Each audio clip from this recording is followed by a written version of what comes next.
Sir ये तो पूरा केस ही पलट लिया। जिस लड़की की हत्या के जुर्म में हमने आंचल कपूर को गिरफ्तार किया था वो तो जिंदा है, और जिस लड़की की लाश हमें मिली है उसकी हत्या में आंचल का कोई हाथ ही नहीं है। लेकिन हत्या की साजिश रचना और उसी साजिश के चलते सिमरन की बहन को अपनी जान गंवानी पड़ी। अगर सिमरन को अपनी जान का खतरा नहीं होता तो शायद वो अपनी जान बचाने के लिए अपनी ही बहन की बलि नहीं चढ़ाती। तो अब हमें आगे क्या करना चाहिए सर? अभी तो तुम आरती के साथ जम्मू जाओ, वहां जाकर इस लड़की को ट्रेस करो। अब इस बहरूपिया लड़की का हमारी गिरफ्त में आना बहुत जरूरी है। उसके बाद वो खुद बताएगी कि उसने क्या और कैसे किया। इंस्पेक्टर समर प्रताप सिंह ने करमचंद से कहा, सर मुझे लग रहा है कि इस केस में हमें आंचल कपूर के दूसरे पति राहुल मलिक के बयान की भी जरूरत पड़ने वाली है। कुछ राज पर से राहुल मलिक भी पर्दा हटा सकता है। ठीक है, उसके बयान से हमारा केस और ज्यादा मजबूत हो जाएगा। जहां पर सिमरन मिलेगी वहीं ये राहुल मलिक भी मिलना चाहिए। ठीक है सर, फिर मैं आरती के साथ आज रात ही जम्मू के लिए निकल जाता हूँ। करमचंद ने अपनी कुर्सी से खड़े होते हुए कहा, अपने साथ अगर हो सके तो निधि चौहान और 2 कांस्टेबल को ले जाना मत भूलना। करमचंद ने कमरे से निकलते ही निधि चौहान को फोन लगा दिया। पूरी पुलिस टीम निधि चौहान के साथ अगले दिन सुबह जम्मू के पुलिस स्टेशन पर बैठी हुई थी। करमचंद ने इस वक्त उन दोनों फोटोग्राफ्स को इंस्पेक्टर श्याम डोगरा के सामने रखा हुआ था।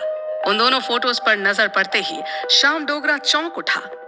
आप इस लड़की को कैसे जानते हो? श्याम डोगरा ने शालिनी की फोटो पर उंगली रखते हुए कहा, क्या आप इस लड़की को पहले से जानते हैं सर? हाँ, ये लड़की तो इस वक्त हमारी हिरासत में है।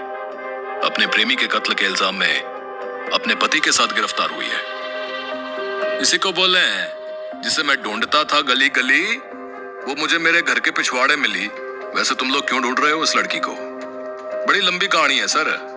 अपनी पूरी जिंदगी में ऐसे केस से पहली बार पाला पड़ा है। उसके बाद करमचंद श्याम डोगरा को सब कुछ बताता चला गया। पूरी बात सुनने के बाद श्याम डोगरा के चेहरे पर भी हैरानी के भाव थे। हमें इस लड़की के घर से एक सर्जन की फाइल तो मिली थी, लेकिन इसने हमें यह बोलकर गुमराह किया था कि उसने अपनी नाक की एक छोटी सी सर्जरी की थी। हम तो सपने में भी नहीं सोच सकते थे कि यह लड़की इतनी शातिर दिमाग की होगी। सर अब आपसे रिक्वेस्ट यह है कि इस लड़की और इसके पति का जल्द से जल्द ट्रांजिट रिमांड दिलवाइए, क्योंकि इस लड़की के कत्ल के जुर्म में हमने इसकी मां को ही गिरफ्तार किया हुआ है। मैं अभी सारे पेपर्स तैयार करवाता हूं मिस्टर करमचंद। कल तक आपको इन लोगों को दिल्ली ले जाने की इजाजत मिल जाएगी। श्याम डोगरा की बात सुनकर सभी ने राहत की सांस ली। तीसरे दिन वो सभी दिल्ली वापस आ चुके थे और इस समय रोहित कपूर और सिमरन को एक अलग कमरे में बैठाया गया था। पुलिस रिमांड के लिए थाने में मौजूद आंचल कपूर को इस पूरे ऑपरेशन के बारे में जरा सी भी भनक नहीं लगने दी गई थी। पुलिस की एक टीम ने पहले से ही अंगद कपूर को भी हिरासत में लेकर थाने में लाकर एक अलग कमरे में बैठा दिया था। समर प्रताप और आरती सिंह उस बारक में पहुंच चुके थे जहां आदित्य और सिमी को रखा गया था। समर प्रताप सिंह ने एक कुर्सी को खींचा और उन दोनों के करीब बैठ गए। मेरा नाम इंस्पेक्टर समर प्रताप सिंह है और इस थाने के साथ साथ इस केस का भी इंचार्ज मैं ही हूं। इसलिए अब आप शुरू से पूरी कहानी बताना शुरू कर दो बिना देर किए। समर प्रताप सिंह ने उन दोनों के चेहरे पर अपनी निगाहों को जमाते हुए पूछा, क्या बताएं? हम दोनों आपस में प्यार करते हैं और प्यार करना कोई गुनाह नहीं है सर। जवाब उस मिस्ट्री गर्ल ने दिया जिसकी पहचान अभी तक सभी के लिए एक पहेली बनी हुई थी। ये लड़की कौन है? एक फोटोग्राफ दिखाते हुए समर प्रताप सिंह ने पूछा। मेरी बहन है, इसका नाम सिमरन है, मैं शालिनी हूँ। सिमी ने झूठ बोला। ये लड़की इस वक्त कहाँ पर है? मेरी मॉम को पता होगा ना, हम पिछले कई सालों से उनके साथ कांटेक्ट में नहीं है। कांटेक्ट खत्म करने का कारण? क्योंकि मेरी मॉम एक मॉम नहीं बल्कि एक डायन है जो अपनी झूठी मान मर्यादा के लिए अपने ही बच्चों को मार सकती है, सिमरन ने चिल्लाते हुए कहा। किसकी जान ली है उन्होंने? हमारी नजर में तो उनके 3 ही बच्चे हैं। 2 तुम हमारे सामने बैठे हो और एक के बारे में पता नहीं है। सिमरन की जान ली है उन्होंने, अपने ड्राइवर के हाथों मरवा दिया मेरी बहन को उस डायन ने। सिमरन अपनी ही मौत के बारे में बता रही थी, लेकिन हकीकत कोसों दूर है। लेकिन हमें तो तुम्हारी मॉम ने बताया कि उसने सिमरन को इसलिए मरवाया क्योंकि वो रोहित जो कि रिश्ते में उसका भाई लगता था, उसके साथ नाजायज संबंध में थी।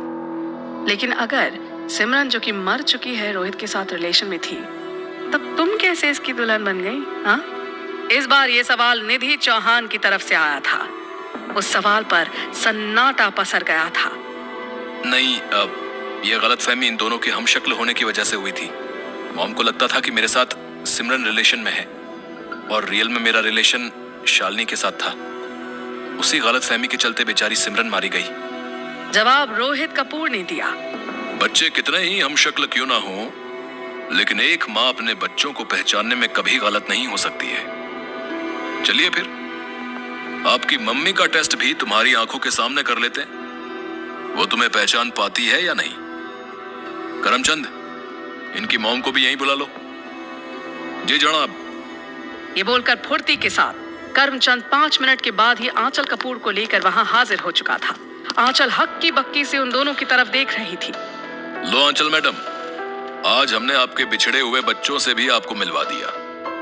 अब तो आप पुलिस की शुक्रगुजार जरूर होंगी। ये तो शालिनी है, मेरी दूसरी बेटी। ये आपको कहाँ मिली? आपके दूसरे पति राहुल मलिक के जम्मू वाले घर से लेकर आए हैं इन्हें। इस बार आंचल के सवाल का जवाब आरती सिंह ने दिया था। आपकी एक गलतफहमी और दूर कर देता हूं आंचल मैडम। आप जिस लड़की को शालिनी समझ रही हैं, वो दरअसल सिमरन है। कभी आप कहते हैं वो लाश सिमरन